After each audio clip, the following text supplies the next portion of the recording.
with swollen eyes and messy hair and didn't say a word. I told her I was sorry. Not the kind of sorry people say to make things go away, but the kind that makes your throat close up because you know it won't fix anything. I told her she was the only one who ever treated me like a person, not a resource. She didn't look at me. She just said she needed to get ready for school and asked me to leave. So I did. That should have been the end of it. I should have let her go live her life and try to rebuild whatever trust I'd shattered, slowly, quietly. But every time I looked at that ticket, I thought about how she'd driven almost 200 miles, used the last of her money and sold her laptop. All for me. While everyone else couldn't even pretend to care, the guilt started turning into something else. I wanted to make it right. I wanted to fix it, but not in the obvious way. I didn't want to just hand her cash and make her suspicious. If she ever found out what I'd done, or how much money I really had, it could ruin everything again. So I made a plan. I set up a trust fund under a fake donor name, the Henson Foundation. It sounded official enough. Through it, I arranged for Lily to receive a scholarship for nursing students who'd left their jobs to study full-time. $10,000 up front and a yearly stipend after that. When I got the confirmation email that she'd been awarded the scholarship, I felt like I could finally breathe again. A week later, she called me. Her voice sounded lighter, hopeful. She said she didn't know how it happened, but she'd been chosen for a small private scholarship, one that would cover almost all of her tuition. She thanked me for encouraging her to apply to programs like that months ago, even though I'd never mentioned anything about it. I congratulated her. She said she wanted to start fresh between us. She still didn't fully forgive me, but she said she wanted to try. For a while, everything went quiet. I kept my secret. I stayed in my old apartment, still drove my same beat-up car. I even went to work for a few weeks, pretending everything was normal while my bank account quietly grew from interest alone. But secrets have a way of creating new cracks where you least expect them.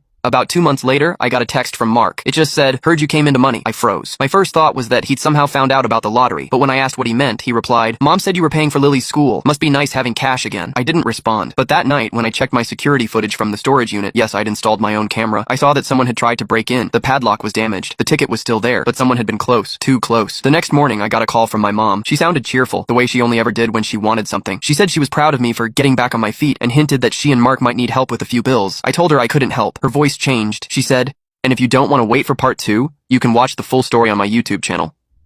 Just click share, then more, and then click the YouTube link here on my profile, or search for the channel Cooper Reddit on YouTube."